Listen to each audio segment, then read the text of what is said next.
రీతిన గౌరవ ముఖ్యమంత్రి గారిని చెప్పు చూపిస్తా మాట్లాడుతున్నాడు. ఆయన సభ్య సమాజం తలంచుకునే విధంగా ఉన్నది ఆయన ప్రవర్తన, ఆయన మాట, ఆయన వ్యవహార శైలి. నిజంగా కూడా దళితుడును అని చెప్పుకునే బాల్కా సుమన్ తన జాతికి అవసరమైనప్పుడు తన జాతి పక్షాన నిలబడింది ఏనాడు లేదు. మనం అందరం చూస్తూనే ఉన్నాం గడిచిన 10 ఏళ్ల పాలనలో. ఆయన ఎమ్మెల్యేగా ఉన్నప్పుడు పోరాడింది లేదు, ఆయన ఎంపీగా ఉన్నప్పుడు పోరాడింది లేదు. కేవలం కేసీఆర్ అండ్ కంపెనీ, ఆ కేటీఆర్ అండ్ ప్రో వాళ్ళ దగ్గర ఉన్న ఆ గడికాడ కాపలా ఉన్న మనిషి ఆయన. అంతేగా వాళ్ళనేమన్నా అన్నప్పుడు కుక్కలాగా బయటికి వచ్చి బహుబావు అని మొరుగుడు తప్ప ఇక బాల్కా సుమన్ అయితే మన తెలంగాణ జాతికి కానీ తన దళిత జాతికి కానీ చేసింది ఏనాడు ఏమీ లేదు. ఎన్నో అఘాయిత్యాలు దళితుల మీద. నేరెళ్ళ ఇసుక అక్కడ లారీతో దొక్కించి చంపిండు, మనకు తెలుసు. మహబూబ్ నగర్లా, తిరుమలాపూర్ నరసింహుల్ని చంపిండు. వనపర్తిలో అమ్మాయి ఫీ రియంబర్స్మెంట్ రాక ఆ అమ్మాయి చనిపోయింది. ఆ అమ్మాయి పక్షాన మాట్లాడింది లేదు. మరియమ్మ లాకప్ డెత్ గురించి కూడా ఎన్నడూ మాట్లాడింది లేదు. ఇవన్నీ వదిలేసి కేవలము నిన్న గౌరవ ముఖ్యమంత్రి గారు మాట్లాడిన దాని మీద ఆయన మాట్లాడుతూ ఉన్నాడు. మరి గతంలో కేసీఆర్ మాట్లాడినప్పుడు ఎందుకో ఇది తప్పుదోరా అని ఎందుకో నీ దొరకెందుకో చెప్పలేదు. మరి ప్రధానమంత్రిని సాక్షాత్తు దేశ ప్రధానమంత్రిని వాడు వీడని మాట్లాడతాడు. కేంద్ర మంత్రి కిషన్ రెడ్డి గారిని ఆ భాషలో మాట్లాడతాడు. భాష బూతు భాష పితామహుడు మీ దొర. పదే పదే రేవంత్ రెడ్డి గారి భాష మీద మీరు మాట్లాడుతున్నారు కదా, ఆ భాష పుట్టిందే మీ నుండి. మీకు కరెక్ట్ సరైన తీరులో సరైన దిశగా ఆయన కరెక్ట్గా సమాధానం ఇస్తున్నాడని చెప్పి ఇవాళ లేనిపోని అన్ని అందరూ కలిసి మూకుమ్మడి దాడి చేస్తూ ఉన్నారు. దాసోత్సవం అనేది దమ్ముంటే పొద్దుగాల 11 గంటలకు వచ్చి ప్రెస్ మీట్ పెట్టండి. మీకు రాత్రి తాగింది దిగక ఎప్పుడు కూడా 1ంటికి 2ంటికి ఆయన ప్రెస్ మీట్లు ఉంటాయి. ఇంద్రవెల్లి సభల దాసోత్సవాను మాట్లాడుతూ సభాధ్యక్షులు సీతక్క గారు అనే బదులు కవితక్క గారు అన్నాడు. మాకు అప్పుడే అర్థమైంది, అందరం గొల్లున నవ్వినం. అంటే బ్రోకర్ పని నువ్వు చేసింది. ఈడ ఉండి కాంగ్రెస్ పార్టీలో ఉండి నువ్వు టీఆర్ఎస్ కి బ్రోకరిజం చేసినావు. నీకు ఎన్నడూ నువ్వు లైఫ్ లాంగ్ వాళ్ళ చెప్పులు మోసినా వాళ్ళ బూట్లు నాకినా నువ్వు ఇంతగానం దిగజారి నీ స్థాయిని దిగజార్చుకొని మాట్లాడినా, రేవంత్ రెడ్డి గారి మీద ఎన్ని అవాకులు చివాకులు పేలినా నీకు జీవితంలో రాజకీయంగా నువ్వు ముందుకు పోవు. నీది ఆగిపోయిందని తెలుసు, ఇంకా రాదని తెలుసు. జీవితంలో నువ్వు ఎమ్మెల్సీ కాదు కదా, ఇంకేమి కాలేవు, సర్పంచ్ కూడా కాలేవు. రాసి పెట్టుకో దాసోత్సవం. ఇకపోతే బాల్కా సుమన్ నీ లీలలు, రాసలీలల గురించి మాట్లాడితే మంచిగా ఉండదు. ఇక మేము హుజూరాబాద్ ఎలక్షన్లలో నువ్వు మహిళలను ఏ రకంగా వాడింది మా దగ్గర అన్ని ఆడియో లీకులు గిట్లా అన్ని ఉన్నాయి, ఆడియో రికార్డ్స్ గిట్లా.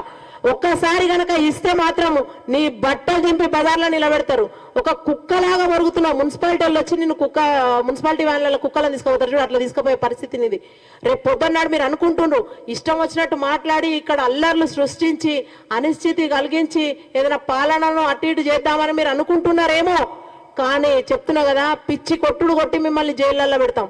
మీరు అనుకుంటున్న ఒక్కరిని కూడా తిరగనిచ్చే పరిస్థితి లేదు.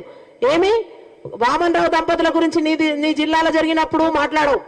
హత్యలే, మీరు మొత్తం హత్య రాజకీయాలే. నువ్వు యూనివర్సిటీలో నీ భాగవతాలని యూనివర్సిటీకి పోతే తెలుస్తాయి బాల్కా సుమన్. మొత్తం ఉద్యమం పేరు మీద నువ్వు ఎంత సంపాదించుకున్నావో తెలుస్తుంది. ఉద్యమం అయిపోయినాక మీరు అధికారంలోకి వచ్చినాక నీ ఆస్తులన్నీ ఇప్పుడు అంతెందుకు. ఒక ఎపిసోడ్ అంతా అమ్మాయి ఎవరు, సంధ్య అని, నీ మీద మొత్తం అవే అలిగేషన్స్. సంధ్య అని ఆమె చెల్లెలు వచ్చి మొత్తం నన్ను ఇట్లా వాడుకొని వదిలేసిండు అని చెప్పి నీ ఇంటి చుట్టూ నీ ఇంటి మీదకి వచ్చింది. ఆమె ఢిల్లీ దాకా పోరాటాలు చేసింది. నీ సిఐలను నీ పోలీసు వాళ్ళని పెట్టుకున్నప్పుడు నీ పాలనలో అవన్నీ బయటికి తీస్తాం. ఇప్పుడు నువ్వు ఎక్కువ తక్కువ మాట్లాడితే బాల్కా సుమన్ గుర్తుపెట్టుకో, అధికారం మీ చేతిలో ఉంది కదా అని చెప్పి ఆమె తప్పుడు మనిషి, ఆమె మార్ఫింగ్ చేసింది. బాల్కా సుమన్ భార్య ప్లేస్ లో సంధ్య ఫోటో పెట్టుకుంది. ఇట్లాంటివన్నీ చేసి అందరినీ మభ్యపెట్టినావు. తెలంగాణ సమాజానికి మొత్తానికి తెలుసు నువ్వు ఎంత ఎదవో. వాళ్ళు తీని పడేసిన బొక్కల కాశపడి ఇవాళ నువ్వు ఇంకొక పేరు చెప్పిన కదా ఇందాక, తిరుగుబోతైనా నువ్వు తాగుబోతైనా వాడు ఇష్టం వచ్చినట్టు మాట్లాడుతూ ఉన్నారు. ఖబర్దార్, ఇంకొకసారి ముఖ్యమంత్రి గారిని కానీ కాంగ్రెస్ లీడర్లను కానీ మీరు కనీసం ఆ వైపు కన్నెత్తి చూసినా కూడా మంచిగా ఉండదని చెప్తా ఉన్నాం. నిజంగా ఇవాళ చాలా మంచిగా పోతా ఉన్నారు ముఖ్యమంత్రి గారు. మేము ఇచ్చిన స్కీమ్లకు ప్రకటించిన 6 గ్యారంటీల మీద కానీ మేము చేస్తా ఉన్న అభివృద్ధి సంక్షేమ పథకాల మీద కానీ చాలా చక్కటి పరిపాలన అందిస్తూ ముందడు పోతా ఉంటే ఓర్వలేక మీరు ఇవాళ చేస్తా ఉన్నావు. నిజంగా కూడా దాసో శ్రవణ్ నీ అంత దరిద్రుడైతే ఇంకొకడు లేనే లేడు చెప్తున్నా. తెలుగు రాష్ట్రాలలో కాదు ఇంకెక్కడ చూసినా కూడా నువ్వు ఏ పార్టీకి పోతే ఆ పార్టీ సర్వనాశనం. నువ్వు అడుగు పెడితే కథమే.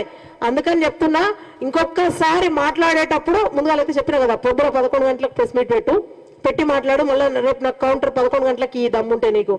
తర్వాత నిజంగా కూడా అల్లర్లు సృష్టించి ఆగమైతామని చెప్పి ఇష్టం వచ్చినట్టు మాట్లాడితే మాత్రం బొక్కలు ఇరగొట్టి మిమ్మల్ని బొక్కబోర్ల వండబెట్టి తొక్కి బొక్కలు ఇరగొట్టి జైల్లో పెడతాం. మళ్ళొక్కసారి హెచ్చరిస్తా ఉన్నాం. ఖబర్దార్ బాల్కాసు మనం గుర్తుపెట్టుకో. మొత్తం నీ చిట్టా అంతా బయటికి తీస్తాం.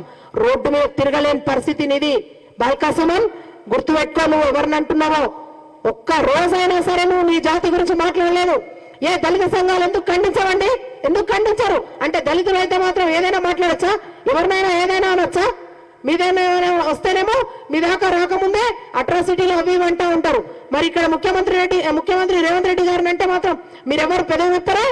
మీకేం బాధ్యత లేదా? నేను అదే ఒకటే అడుగుతా ఉన్నాను తెలంగాణ సమాజాన్ని. ఈ బాల్కాసుమన్ అనేటోన్ని ప్రమాదకరమైన వ్యక్తి, అత్యంత ప్రమాదకరమైన వ్యక్తి. అన్ని రోడ్ల మీద తిరగకుండా చూడండి. మరొకసారి మీకు విజ్ఞప్తి చేస్తా ఉన్నాం. ఈ పాత్రికేయ సమావేశానికి విచ్చేసిన మీ అందరికి కూడా ధన్యవాదాలు. Thank you.